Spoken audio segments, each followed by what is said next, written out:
Bienvenue sur Rewind the 80s, la chaîne YouTube. 5ème vidéo, quel rythme, quelle santé. Je suis rincé. Ma première vidéo n'a que 2 mois, mais quand je compare la tête que j'avais par rapport à maintenant, j'ai pris 10 ans dans la tronche. C'était il y a à peine 2 mois et je suis déjà nostalgique de cette époque. Non mais c'est vrai, c'était le bon temps. Y a pas à dire, c'était mieux avant. Franchement, tout était plus simple. Avant, on était libre, on était insouciant. Maintenant, on peut plus rien dire, tout est fake, même cette intro. Allez, on se redresse, on bombe le torse et on s'attaque à de l'indémodable, de l'impérissable, de l'intergénérationnel. Ils étaient là avant, ils étaient là pendant, ils seront là après. Ils sont jaunes, ils sont gras, ils sont irrévérencieux. Je veux bien sûr parler des Simpsons.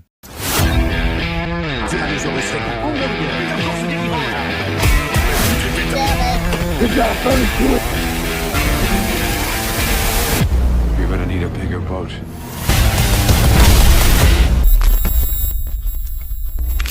« 17 secondes de générique il y a 2 mois, je le trouvais trop long, je m'impatientais avant de commencer la vidéo. Là j'ai tout juste le temps de reprendre mon souffle. Je vais finir par faire mes vidéos assis, ça sera plus simple. La famille la plus colorée d'Amérique débarque en France en 1990 sur Canal+. C'est une chaîne jeune et c'est le programme parfait pour se démarquer des chaînes généralistes. Ils vont en faire leur tête de proue. Après le foot. Et le cinéma. Et le porno. Outre-Atlantique, les débuts sont un peu chaotiques car la diffusion du premier épisode est retardée en raison d'une animation jugée trop médiocre par la production. S'il en est de même pour l'épisode suivant, la série sera tout simplement déprogrammée. Ce n'est qu'un retard, c'est tout. Tous les grands parcs d'attractions ont des retards. Quand ils ont ouvert Disneyland en 1956, rien ne marchait. Le pilote Noël Mortel est diffusé à la place et le premier épisode intitulé Une soirée d'enfer sera entièrement retravaillé et il deviendra le dernier épisode de la saison. En France, je pense que peu de gens le savent, mais avant d'adopter le format qu'on lui connaît, les Simpsons étaient un programme court. Les Américains découvrent Homer, Marge, Bart, Lisa et Maggie sous forme de petites pastilles de moins de 2 minutes. Et contrairement à ce qu'on pourrait croire à la base, c'est pas le petit bébé que son auteur Matt Groening aurait pu avoir du mal à confier. C'est plutôt le substitut crayonné vite fait pour garder son bébé. Je m'explique. Matt Groening se fait connaître grâce à Life in Hell, un comic strip underground publié dans le magazine Wet à la fin des années 70. James L. Brooks le contacte pour adapter sa BD sur la Fox. Alors qu'il s'apprête à rencontrer les producteurs, Matt est pris de doute. Il a peur de perdre les droits de ce qu'il anime et le fait vivre depuis plusieurs années. Il a le sentiment de faire la plus grosse erreur de sa vie. Il décide en dernière minute de ne pas leur confier Life in Hell. Alors qu'il se trouve dans les couloirs de la Fox, il gribouille quelque chose d'autre à la va-vite. Le premier truc qui lui passe par la tête. Il dessine tout bêtement sa famille. D'ailleurs pour les prénoms, il s'embête même pas, il a pas le temps. Son père s'appelle Homer, sa mère Margaret et ses sœurs Lisa et Maggie. Pour le fils, il change juste son propre prénom en Bart pour ne pas que les gars puissent flairer l'embrouille. It's a trap! Et finalement ça marche parce que ce que veulent les producteurs, c'est le ton et l'humour de Matt Groening, peu importe la forme que ça prendra, à tel point qu'ils ne le consultent même pas pour adapter ses croquis. Les coloristes ont même très vite confronté à un dilemme car la plupart des personnages n'ont pas de démarcation entre leur peau et leurs cheveux. Quelle couleur de peau leur attribuer? Groening n'avait tout simplement pas envisagé la série en couleur. Il décide de les représenter en jaune car c'est la couleur la plus proche du blond, c'est l'encre la moins chère et c'est l'une des couleurs les plus identifiables. De la même manière que pour les murs violets de la série Friends, c'est un repère visuel fort pour que le téléspectateur sache ce qu'il regarde en une fraction de seconde.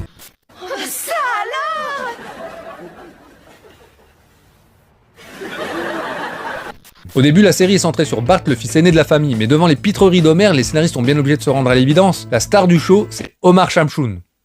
Ouais, Omar Shamshoon, c'est pas une blague, c'est le nom d'Homer dans les pays arabes. Omar Shamshoon, le voisin de Ben Mahmoud Flanders. Ouais, par contre, Ben Mahmoud Flanders, ça c'est une blague.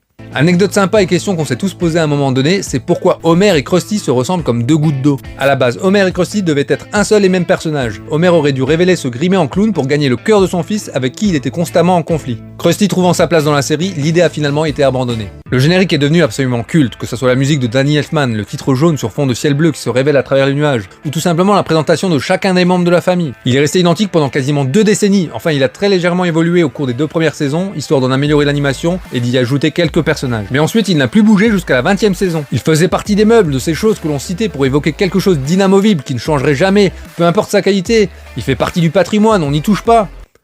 Et il a fini par changer et fait désormais partie de ces choses que l'on cite pour évoquer quelque chose qui paraissait inamovible, qui a fini par changer, peu importe le patrimoine. Il faut de la qualité, faut le retoucher. D'ailleurs, c'est quoi cette expression faire partie des meubles? Ça veut plus rien dire de nos jours. Les vieux meubles, ça dégage, et dès la semaine prochaine, on sera chez Ikea. Malgré qu'il soit resté quasiment identique, il est particulièrement modulable. Il y a notamment le texte qu'écrit Bart sur le tableau noir, qui change à chaque épisode, et éveille notre curiosité dès l'ouverture. Le solo de saxophone de Lisa qui varie selon l'épisode, mais aussi et surtout le coach gag, le gag du canapé, qui ne semble respecter aucune règle. Parfois le gag fera moins de 10 secondes, et d'autres il fera 3 minutes, et fera presque office de court-métrage, au point de nous faire oublier que nous ne sommes pas encore en train de regarder l'épisode. Si tout ça ne semble pas être calculé, c'est tout le contraire. La durée du gag dépend de la durée de l'épisode. Plus l'épisode sera court, plus le gag du générique sera long, et inversement. Il y a un truc qui m'a toujours fasciné, c'est la manière dont Matt Groening a su affirmer, voire imposer la paternité de son œuvre aux yeux du grand public.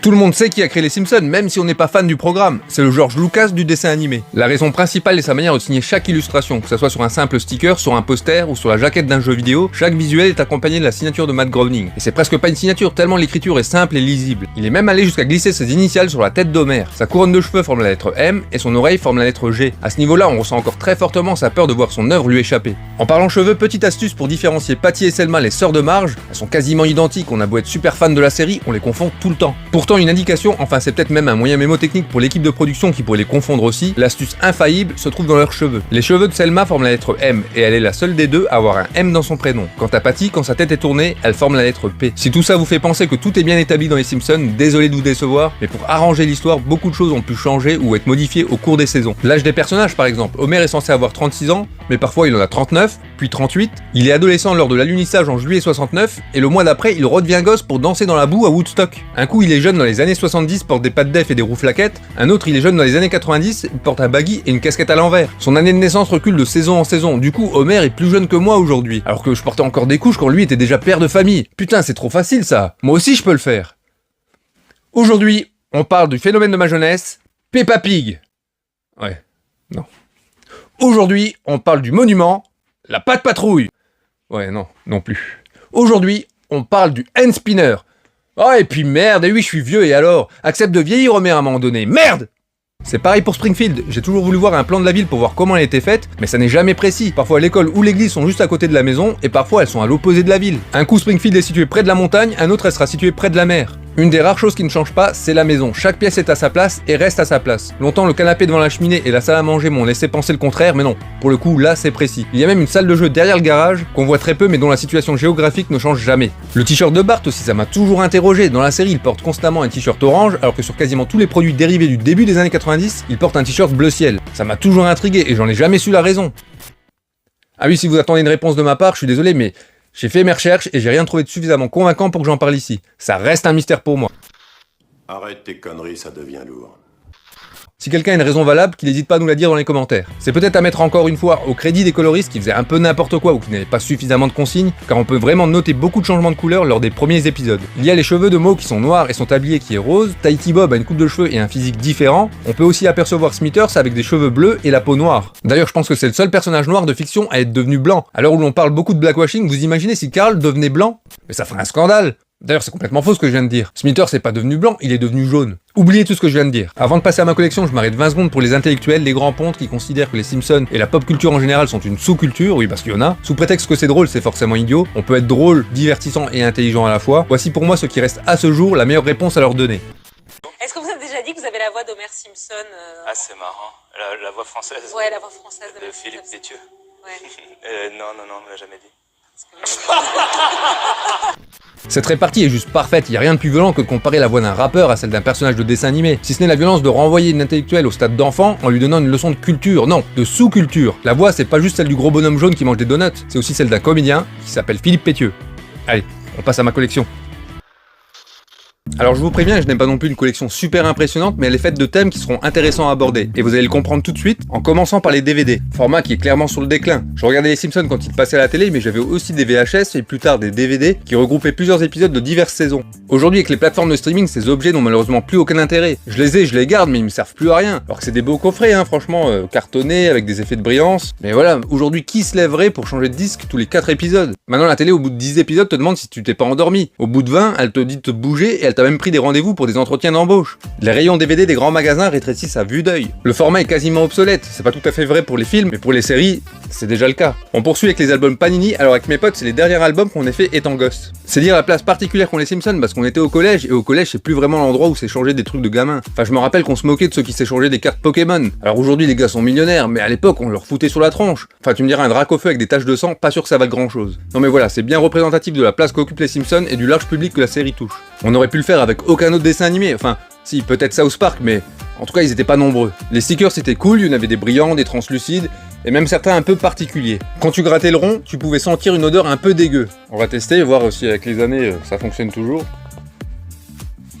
Non, celui-là il sent plus rien. Je vais en tester un autre. Ah là, il y avait tous les goûts un peu barbecue d'Homer, je me rappelle. Donc on a porc, on a bœuf. Et ex-greens, alors je sais pas, c'est une saucisse, à comprendre. Ouais, il sent encore un peu celui-là. Et le bœuf, bon, change de doigt. Mais le porc il sent aussi. Mais celui-là il sent plus rien. Je me souvenais que les odeurs étaient un peu plus dégueu, mais bon, elles ont peut-être été un peu dissipées avec les années. Je vais essayer de le retrouver. On a la couche sale de Maggie, alors peut-être que ça doit bien puer quand même. Ouais, bah elle a le cul propre, Maggie. Pas besoin de la changer. Il y a le frigo d'Homer, là, je me rappelle que ça, celui-là, il sentait vraiment mauvais, mais il sent plus rien, celui-là. Non, bah j'ai les stickers barbecue là qui sentent encore quelque chose, mais bon, ça va, c'est pas si dégueu que ça. On passe aux comics. Alors ils sont constitués d'histoires courtes qui sont différentes de la série. Le format est cool, c'est sympa. Le numéro 1 date de septembre 2000 et c'est clairement la BD de l'an 2000 parce que je sais pas grâce à quelle technologie ils ont réussi à faire ça, mais quand tu lis, dans ta tête, c'est la voix de Véronique Augereau et de Philippe Pétieux que t'entends. C'est un truc de dingue, et je suis presque sûr qu'ils ont pas été payés pour ça. J'ai un joystick Bart compatible avec la NES, alors l'objet est sympa, je l'avais quand j'étais gosse. C'est la marque Cheetah qui faisait ça, j'avais un Batman aussi. Mais voilà, c'est clairement injouable. Rien ne vaut une bonne vieille manette NES, même si elle te niquait les paumes au bout d'un moment avec ses coins bien angulaires. Mais voilà, l'objet est cool, j'ai voulu le revoir. Je vous le montre déballé. Toujours prendre soin des boîtes parce que c'est des trucs qui ont plus de 30 ans. C'est déjà beau d'avoir encore la boîte. Je pense que celui-là, il a pas beaucoup servi, hein. Franchement, il est nickel. Notre meilleur il sert à rien, même le mien je m'en servais pas quand j'étais gosse, franchement, avec les ventouses tu devais le coller par terre, et puis t'étais censé voilà, bouger comme ça, franchement, regarde déjà l'amplitude du truc, tu bouges même pas quoi. Et t'as le joystick sur sa tête, on dirait qu'il est sur un shot le mec, il est sur le trône quoi. Et bouffe mon short mec. Voilà, et t'as le joystick là, t'as le bouton là, et voilà, enfin, une bonne prise en main quand même, c'est bien fichu mais... C'est un bel objet, une belle curiosité, mais on n'en fait rien quoi. C'est marrant parce que des fois, alors on voit clairement qu'il a bien vieilli, mais selon le plastique, on voit que le plastique était pas pareil, la couleur a changé, il est un peu jauni, je sais pas si vous le verrez vous à la caméra, mais enfin voilà quoi.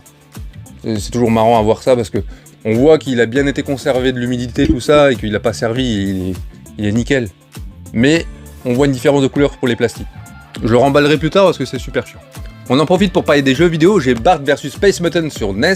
Alors je me rappelle y jouer chez mes voisins quand j'étais gosse, le jeu est pas ouf franchement. Et puis le pire c'est qu'il te frustre, parce que quand tu joues à un jeu sur les Simpsons, ce que t'as envie de faire c'est être libre et te balader dans Springfield, mais comme tu veux. Sauf que la technologie ne te le permettait pas encore. Et en plus la jouabilité du jeu est complètement éclatée, à un point où elle pourrait faire s'arracher les 2 derniers cheveux qui restent sur la tête d'Homer. Il faudra être patient mais on finira par pouvoir se balader dans Springfield sur PS2 avec Hit and Run et Road Rage. Et franchement quel pur kiff de pouvoir aller au Quickie Mart, à la Centrale ou encore chez Mo. Alors franchement en termes de jeu c'est pas non plus une révolution, parce que Hit and Run c'est un GTA-like et Road Rage c'est un Crazy Taxi-like. Mais c'est tout ce qu'on voulait, jouer à des jeux qu'on aime mais dans l'univers des Simpsons. Alors là j'en ai pas à vous montrer, mais quand j'étais préado, ma chambre en était remplie, j'avais des posters plastifiés des Simpsons. Alors ça n'avait rien d'officiel, hein. C'était des vendeurs à sauvettes qui vendaient ça dans tous les centres-villes de France. Alors ça avait une cinquantaine, je sais pas, posés par terre, et toi tu devais en choisir, je sais pas, t'en avais peut-être un d'offert quand t'en prenais 5, un truc comme ça. On passe aux pluches, alors c'est le souvenir précis le plus lointain que j'ai par rapport aux Simpsons. C'est compliqué parce qu'on a l'impression qu'ils ont toujours été là. Je vais en vacances chez la marraine de ma sœur, et un peu comme quand tu vas chez ton grand cousin, t'as le droit de jouer avec leurs affaires, bah pour toi c'est la caverne d'Alibaba, parce que comme ils sont un peu plus vieux que toi, ils ont des jouets forcément différents des tiens. Et je me rappelle qu'ils avaient les pluches de tous les Simpsons comme ça,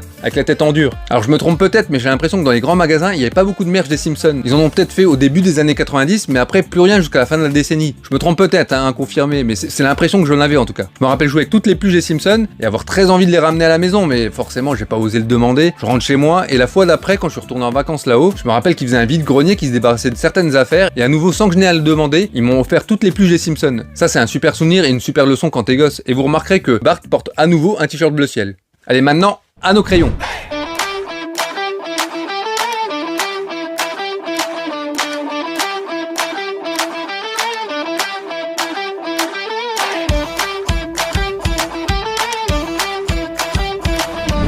Alors aujourd'hui on va dessiner. Donc, je me suis inspiré d'un bouquin qui existe en fait qui s'appelle Milouz from Memory. En fait c'est un illustrateur qui a fait un livre où il a invité d'autres amis illustrateurs à faire les dessins de Milouz, mais juste de mémoire en fait, sans modèle. Donc là moi je vais vous proposer. Mais ça c'est vache, t'aurais dû me le dire avant que je fasse un petit... C'était ça le truc, il fallait pas le dire. Tout juste, je sais qui c'est Milouz. On va pas forcément faire Milouz, on va commencer doucement et on va dessiner Homer pour commencer, d'accord? Oh, purée. Mais ça c'est pas juste, toi t'as pas le droit de jouer à ça. Pourquoi? Parce que... parce que c'est comme ça. Je le fais pour le fun, non? Ouais, pour le fun. Ouais, pour nous ridiculiser. C'est juste, ouais, c'est ça. Voilà. Je peux copier ou pas? Non, c'est de mémoire. Oh là là, il va ressembler à rien. C'est horrible. C'est pas comme ça non plus. Moi non plus, il est pas comme ça. Il est pas comme ça en vrai. Ah, je me souviens plus de toute sa bouche. Bah ouais, c'est chaud. J'ai toujours eu du mal, moi, avec le crâne. Tu sais, je le fais trop long, je le fais trop étroit, trop gros. Ah, c'est la bouche. C'est quoi cette tête? Ah non, c'est vraiment un problème de bouche. Ah ouais, ça. Bon, bah, c'est tout. Donc, T'as fini, toi? Non, que le attends. visage. Ouais. Ok. On est parti? Ouais, on commence pas. Vas-y, toi, tu montes. Bon, bah, du coup, comme j'ai dit, hein, Comment c'est, elle prend des cours chez toi, c'est pas juste. Monte. Oh, vache. donc là, il a quand même fait un petit régime et il a refait sa bouche. Et il a pas de barbe, Homer? Bah, j'ai hésité à faire des points ou pas. Et j'ai pensé aux cheveux, au M des cheveux et au G de l'oreille. Mais après le reste. Ça fait le M à l'envers. Ouais, bah, c'est tout. Toi, moi? Moi, il avait 27 ans. Ah oui, toi, c'est Bart. Bart avec la bouche de Maggie, il a une tétine. Ça, c'est vrai. Hein? Non, c'est pas fameux. Non, bon, Et bah. vas-y, tiens, vas-y. Moi, j'ai aucune Moi, il est pas parfait, hein, mais... J'ai pas dessiné son modèle, moi. Oh là là, regarde-moi voilà, le. oui, non, mais là, c'est Oh. dégueulasse. Il y a un autre dessin animé, hein? Je sais pas c'est lequel, mais c'est pas celui-là. Tu t'es trempé de dessin animé, toi. Et ouais, tu lui as mis les cheveux de Bart en fait. C'est ça, j'aurais mis les bras. Ouais, t'as fait un mélange de la famille, toi. Au suivant. Le prochain, justement, c'est Bart. Donc, c'est bien. Ah, bah voilà. Parce que toi, t'as effacé? Ah, bah merde. C'est chaud. Bon, je crois que je vais faire le Bart du début. Ouais, bah c'est bien, ouais. Voilà, c'est chaud quand même. Hein. Oh la vache. Non, ça craint. Oh, oh, oh. Oh la vache, ça craint vraiment. Le problème des Simpsons, c'est que c'est des dessins très simples, mais super précis. Tu sais, au niveau des proportions, ils ont des règles de malade. Et donc, du coup, un petit détail bah, fait que ça marche pas. Même si t'as les bonnes formes, alors forcément, si on est nul. On n'a pas les bonnes formes, hein, Non, c'est pas sûr. du tout. Sacré gueule. Ah putain, il est horrible. Il est horrible. Laura, tu commences? Ok. Ah, c'est bien, il a son skate. Ouais. Les cheveux sont corrects. Et le reste. Ça ressemble bien à un sac de provisions, donc c'est bien Bart. Le short, le t-shirt, ouais, c'est bien. Il est validé.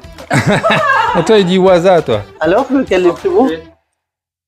Franchement. Oui, bah. Et... Tu vois, il monte le sien juste à côté, juste pour se moquer de nous, tu Je vois. l'ai pas montré encore parce que j'ai fait une blague. Oh là là. Bah oui. Bon, moi, je pensais que ce serait... Bon, oui, Laura, il est quand même pas mal. Le Mans, il est moyen, quoi. Moi, je pensais qu'on aurait plus de facilité et je voulais corser avec Burns, mais... Mais tu rigoles ou quoi? J'arrive même pas. Vas-y, on fait Burns. On fait jamais attention. Qui c'est Burns? Burns. Monsieur Burns, c'est le patron de la centrale. Oh putain. Mais c'est horrible ce que je fais. Oh là là. Ça va être immonde. Alors là, je te l'ai Oh, des au moins deux. Hein. Mais il est laid, c'est pas. On dirait un oiseau. Mais Burns, on dirait un peu un oiseau. Il a un côté oiseau. Hein. Ah, là, c'est affreux. Bah oui, mais justement, ça fait trop un retour. Allez, Laura. Je suis pas fière. Là, Et toi? ça va faire peur. Hein. Tada! Non, il fait flipper, c'est vrai. C'est la version. Mais on le reconnaît quand même. Non, ta mère est pas mal là. Ah oui, Laura, toi, t'as une version qui est pas bonne du tout et l'autre qui est bonne, c'est ça? Bah non. C'est juste que je pouvais pas barrer les deux. Ah, là, il fait le Voilà, malin. là il fait le malin. Ah oui. Voilà. Le dernier, c'est Milouz. Oh. Ok. Moi, c'est pas gentil ce que tu dis. Non, c'est vraiment pas sympa. Milouz, je suis pas sûr d'y arriver. Oui, Ouais, c'est ça, ça, ouais, allez. Je me fais choquer. Bon, allez, J'arrête là. Ah non, c'est pas si mal, hein. Ah, et après, il a un petit air d'Hitler avec son nez, là.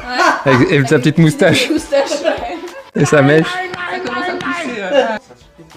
Ouais. Oh la vache. Oui, j'ai vu, mais bon, hein, c'est compliqué, on est d'accord. Ok, on est d'accord. Pourquoi vous, il a les lunettes de face et le nez de travers? Je sais pas, je comprends Ouais, pas. c'est vrai qu'il... Dans la vie. Et c'est vrai que vous l'avez fait un. Mettez-les l'un à côté de l'autre. Regarde, on dirait il y en a un, c'est le profil gauche, l'autre le profil droit. Oh là là. Montre. Je regarde, je compare, c'est Merde, tout. montre. Ah, c'est pas mal. Regarde, passe-moi tes lunettes, moi je te fais, Milouz. Ah, ouais. Tu vois? Attends, reste comme ça. Ouais. Ouais, c'est pas mal.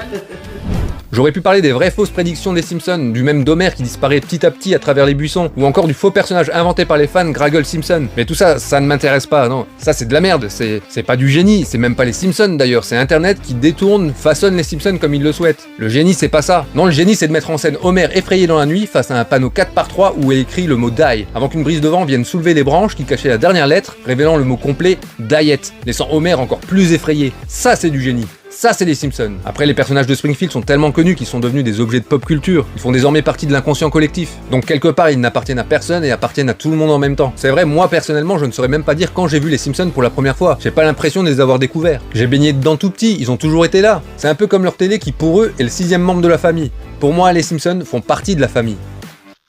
Voilà, cette vidéo est maintenant terminée. J'espère que le sujet vous a plu, qu'il vous aura pas trop refilé la jaunisse. Elle était un peu facile celle-là, mais j'étais obligé de la faire. On se dit à la prochaine pour un autre sujet. Et avant de quitter la vidéo, soyez sympa, rembobinez-la. Ouh, pinaise, ils croient qu'ils peuvent rembobiner une vidéo YouTube. Stupid viewers. Trop. Stop, on arrête tout. Je peux pas finir cette vidéo sur une imitation aussi pourrie que ça. Enfin, c'est un bel effort, mais franchement, c'est très moyen. En plus, j'ai des potes qui le font super bien. Tu vois, c'est comme ça qu'il était, Homer, quand il était jeune. C'est quand j'avais des cheveux. Il m'en reste 2. Et je vais t'en piquer, Brice.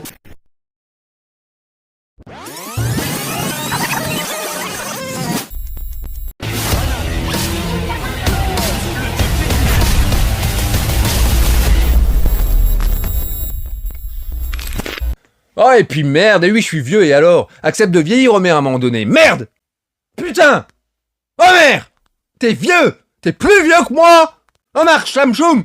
Omar, ça me saoule!